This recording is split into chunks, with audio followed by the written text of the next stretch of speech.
उद्यापासून तुम्ही दोघींनी सकाळी उठून पूजापाठ करायची. नाही, आम्ही नाही करणार. आम्ही कबीर आणि तुकाराम यांसनी मानतो. ते नेहमी म्हणतात की मनासनी नेहमी स्वच्छ ठेवा. देव नेहमी माणसाच्या मध्ये असतो, म्हणून माणसाची सेवा करायला पाहिजे.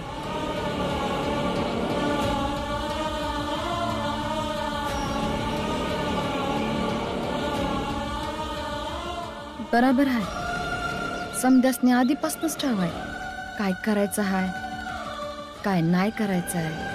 परंतु उद्या जर तिचं आयुष्य त्या कुटुंबाच्या संघर्षामध्ये अडकून उद्ध्वस्त झालं तर तिची रक्षा करण्याची जबाबदारी ही तुझीच असणार आहे. जिजाबाई, हे बघ, समध्यांचे आपापले विचार असतात. हळूहळू समजल तुला त्यांचं म्हणणं काय आहे. येळ लागल पर समज ठीक होईल. बाकी पोरं तशी लहान आहेत, त्यांना भी समजल.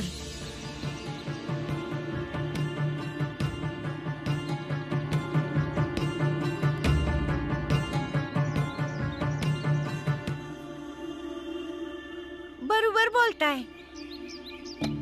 ती पोरं आहेत आणि त्या पोरांमध्ये समज येण्यासाठी तुमच्या माझ्यासारखे मोठीच माणसं कामाला येतात. ताई, एक गोष्ट लक्षात ठेवा की ही पोरं तितक्याच लवकर जिजाबाईला आपली आई मानतील जितक्या लवकर तुम्ही तिला एका सुनेसारखं वागवाल. मी असं म्हणत नाही आहे की तुम्ही तिला सुनेसारखं नाही वागवत, पर गरजेचं हे आहे की तिला जास्तीचं प्रेम, मान आणि अधिकार मिळतील, म्हणजे पोरांवर जरा दबाव राहील. मला काही कळलं नाही. मी आज समजावती.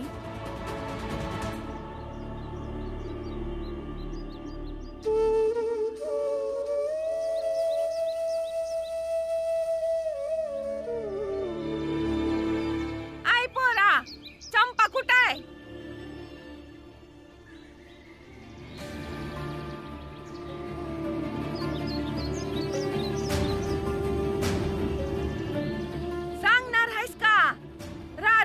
तिला शोधलं तेव्हा कोणीतरी सांगितलं की रातभर तू तिथं फिरतोयस म्हणून. याचा अर्थ तूच तिला पळवून लावला अशी. ना त्यासनी नाही पळवलं, ते सवतच गेल्या.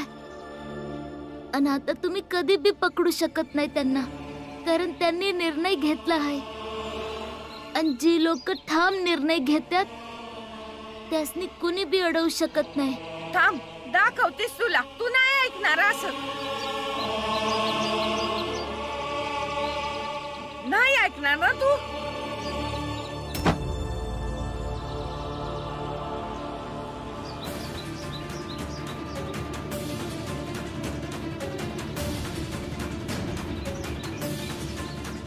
भीमाचा बाप अजून जिता आहे. म्या असताना माझ्या पोरासनी कोणी हात लावू नाही शकत. ह्याला विचारा, याने चंपाला पळवून लावलाय. विचारा कुठे. आता जर तुम्ही एक बी सबूत बोललात तर म्या लोकांसनी बोलवून घेऊन येईन, नाहीतर फौजदाराकडे जाईन. तुमचं भलं यातच आहे की तुम्ही इथनं चालते व्हा.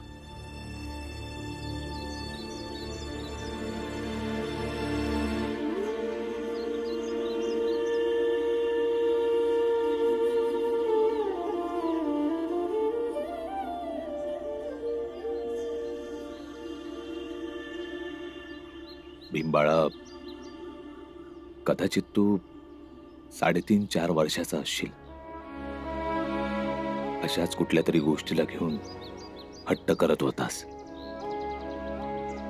तेव्हा तुझ्या आईनं तुला आपल्या हातानं उचलून घराच्या बाहेर झाडाखाली जाऊन ठेवलं. तू रातभर तिथंच बसून राहिलास, रडत राहिलास. आणि मग 2 दिवसापर्यंत आईशी न बोलता नाराज राहिलास की आईनं तुला घराच्या बाहेर झाडाखाली ठेवून सवता कशी काय झोपली. बाबा, तेव्हा मी लय लहान होतो म्हणून समजलं नाही. का त्या रात्री आई बी झोपली नसणार किंवा कदाचित रडत बी होती असेल. कदाचित नाही, ती रातभर रडतच राहिली. आणि मग लई वर्षानंतर कालची रात बी अशीच होती, कारण तू घराबाहेर होतास. हे बघ बाळा, आता तू मोठा झालायस, समजूतदार झालायस, म्हणून तुला हे समजणं आता कठीण नाही होणार की तू जर घराबाहेर असलास तर तुझ्या बापाचं काय होत असणार. चल बाळा, घरला चल.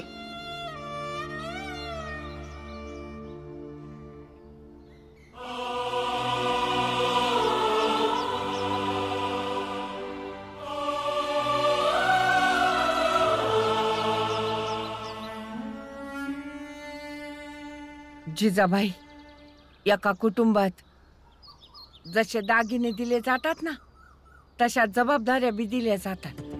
यानं नात्यांची वीण आणखी घट्ट होते. आमच्याकडे जास्त दागिने तर नाहीत,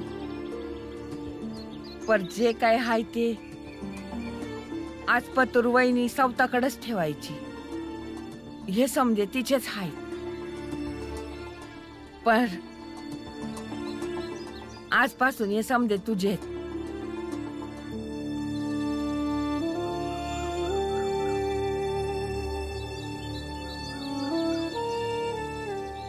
अगं, पदर पुढं कर की.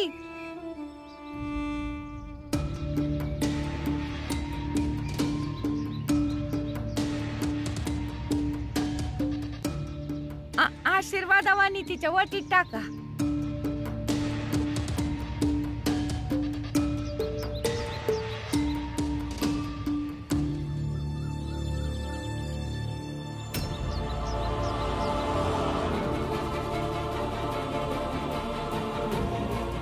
भीम, नाही, हे माझ्या आईचं दागिने आहेत. तुम्ही दुसऱ्यासनी कसं काय देऊ शकता? आणि म्या माझ्या आईचे दागिने कोणासनी बी नाही देऊ शकत, कोणासनी बी नाही. भीम, जरा ऐकून तरी घे की. अरे, ही तुमची नवी आई आहे, आता दागिन्यांवर तिचाच हक्क आहे. नाही आत्या, ही माझी आई नाही आहे. तुझी आई नाही हे कबूल आहे, पर बाबांची बायको तर आहे ना. बाबांनी हिच्याशी लगीन केलंय, तर त्या नात्यानं या दागिन्यांवर जिजाबाईंचा हक्क आहे. देऊ दे की. नाही आत्या, नाही. पिंबाळा,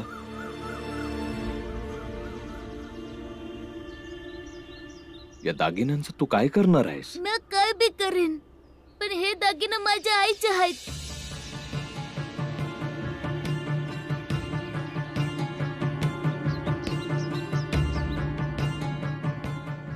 बरोबर बोलतोय भीम. हे दागिने तुम्ही त्याला देऊन टाका. तुम्हा समद्यांचा आनंद भीमच्या आनंदात आहे, आणि तुम्हा समद्यांच्या आनंदात माझा आनंद आहे.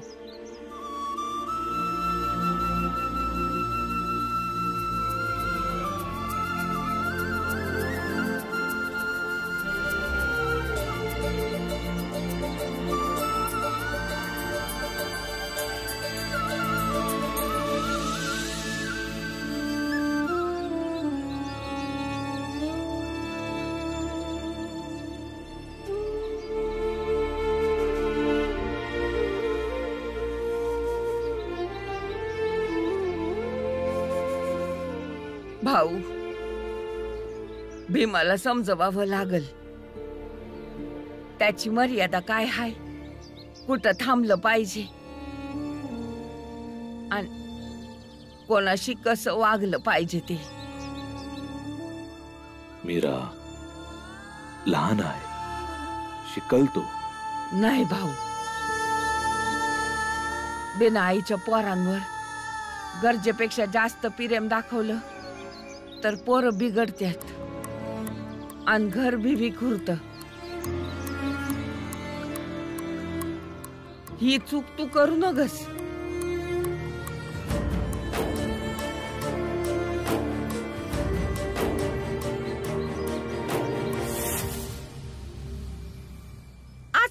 समजा उधळून टाकशील तू. काय बी राहणार नाही तुझ्याकडं. ना कुटुंब, ना पोर, ना नवरा आणि नाही दागिनं. असं कोण करतं ग की आपल्याच हातानं आपलाच हक्क घरातल्या लहान पोराच्या हातात दिला? जिजाबाई, तुला कळत नाही हाय की त्या घरात तुला तुझी जागा तयार करायची आहे. म्या हावरत नाही हाय. ते दागिने तुझ्याकडे राहिले असते, म्या काय घेऊन गेले नसते. पर मला तुझी काळजी आहे म्हणून समजावतीये ना. अगं पर मला समजलं आहे ना वहिनी. तुला हे समजत नाही की म्या तिथं काही बी बोलू शकत नाही. चांगलं वाटलं असतं का म्या भीम सोबत दागिन्यापायी वाद घातला असता तर? माझ्या नवऱ्या आणि कुटुंबापुढं म्या हावरट दिसली असती. आणि दागिने मला मिळणारच आहे वहिनी. तुम्ही बघाच, भीम मला स्वतःच आणून दे. अगं तो भीमराव हाय. अगं अख्ख्या वाड्याला माहितीये त्याचा हट्टीपणा काय ते. एकदा का त्यानं मनात घेतलं ना का घेतलं. तुला ठाव आहे म्या ह्या घरात लगीन करून का आले? कारण रामजी मला लई चांगला माणूस वाटला आणि एका चांगल्या माणसाबरोबर आयुष्य पुन्हा सुरू करणं सोपं वाटलं. याचा अर्थ असा नाही की ह्या घरामध्ये म्या पाण्यावानी बनून राहावं, म्हणजे कुणी बी येईल माझ्यात रंग मिसळल आणि म्या ते समजा गपगुमान सहन करत राहावं. मग त्यो भीम का असेना, मला काय बी फरक पडत नाही. हा मग पडाय बी देऊ न ग. कारण त्या घरात एक मात्र अडचण म्हणजे भीम हाय. आणि पुढं बी जर कुणी असेल ना तर तो भीमरावच असेल.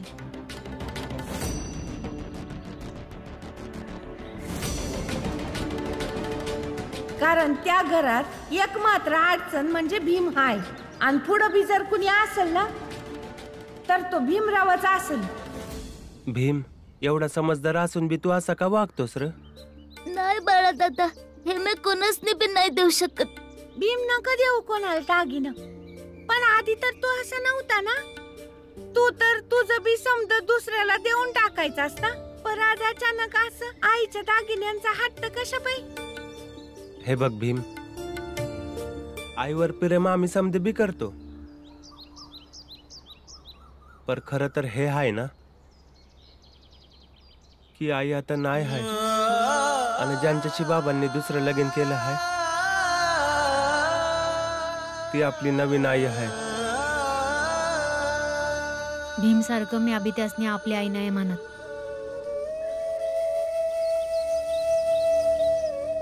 ती तुमच्या समद्यांची आई असणार, पर माझी आणि भीमची नाही.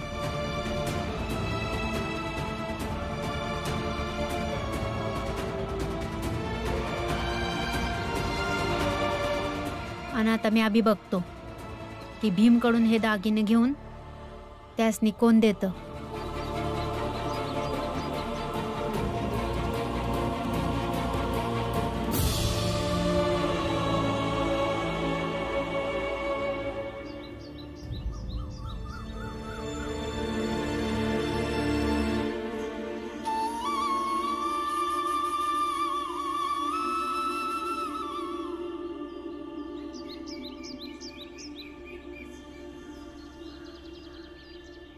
हे बघा जेजाबाई, भीमला चुकीचं नका समजू. तो तर आधीपासूनच लय उदार हाय. बस आपल्या आईच्या ममतेशी एवढा जोडला गेला आहे की हे कापड धुतलेली आहे की धुवायचे आहेत? आणि तुम्ही बघाच, माझं मन म्हणतं या की तुम्ही समध्या पोरांमध्ये कोणी जास्त प्रेम करणार असेल तर तो भीम असेल. मला वाटतं हे कापड धुवायचे आहेत. मी तुमच्याशी काहीतरी बोलतो आहे, तुम्ही विषय का बदलताय? ही कापड धुवायचे आहेत. मी तुमच्याशी बोलतो आहे.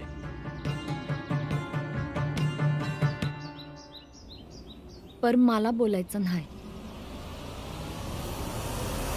आता काय बोलायचं आहे तुम्हासनी? जेव्हा की तुम्ही काल रात्रीला समद साफ साफ सांगितलेलं की जे बी आहे तसं स्वीकार करावं लागल. आणि आता तुम्ही म्हणताय की भीम दयाळू हाय, उदार हाय. समजलंय मला. समजून घेतल्या बगर काही पर्याय आहे का?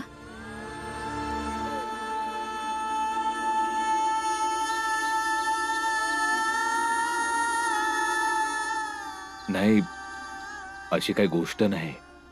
हे बघा, मी त्या बायकांसारखी नाही आहे की जे घर तोडत्यात. आणि कधी कधी गप राहिल्याने लई गोष्टी ठीक होत्यात.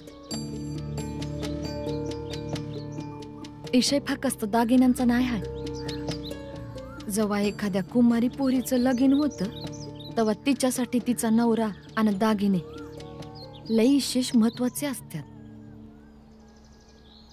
पर जेव्हा एखाद्या इदवेचं लगीन होतं तिच्यासाठी समध्यांमध्ये महत्वाचा तिचा नवरा असतो.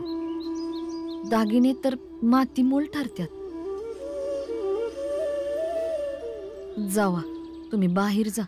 मी समध्यांसाठी चहा आणि भीमसाठी दूध बनवून आणते. आणि कृपा करून जे जसं आहे ते तसंच राहू द्या. ताई बी म्हणत होती की जस जसं येळ जाईल समद ठीक होईल. आणि मला नाही आवडणार की माझ्यामुळे भीमला तुम्ही काही बोललेलं.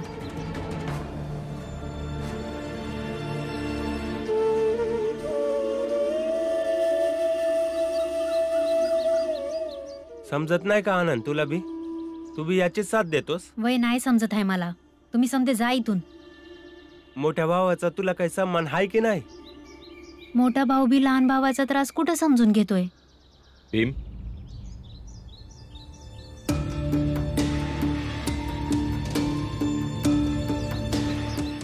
हे समदे दागिने आत्ताच्या आता जिजाबाईला देऊन टाका.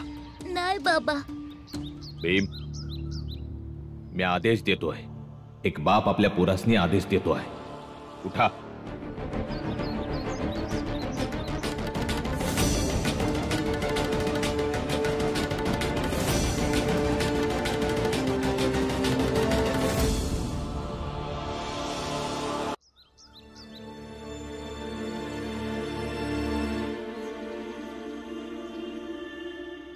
आई म्हणायची का तिच्याकडे जेवढे बी दागिने आहेत ते समदे आम्हा तिन्ही भावांच्या बायकांना घालण्यासाठी आणि तुळसाताई मंजुळाताईसाठी आहेत. म्हणून मंजुळाताई हे तुझ्यासाठी.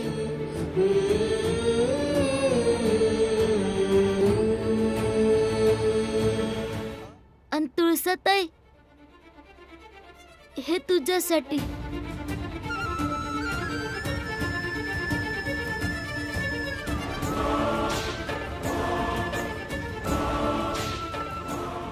बाळा दादा हे तू घे.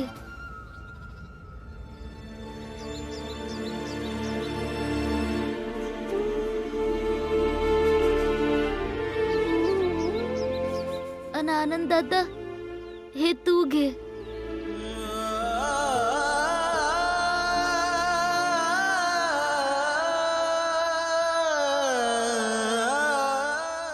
तुला ठाव आहे भीमा, हे कानातले ना मला माझ्या आईने दिले होते. आणि आज तुझ्यामुळं हे कानातले परत मिळाले. आणि आई, या दागिन्यांची मी आयुष्यभर काळजी घेईन. आणि हे माझे आहेत.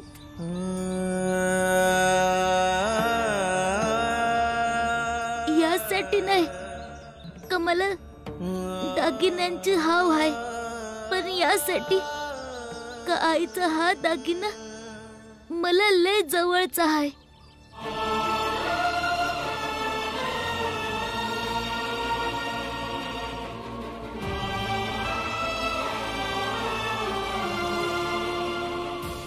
आणि बाबा, मला ठाव आहे तर तुम्ही माझ्या अशा वागण्यानं लय दुखी आहात, पण माझी सर्वात मोठी संपत्ती माझी आई होती आणि कायम राहील. आणि बाकी माझा उद्देश तुम्हासनी किंवा कोणासनी बी तरस द्यायचा नाही आहे बाबा.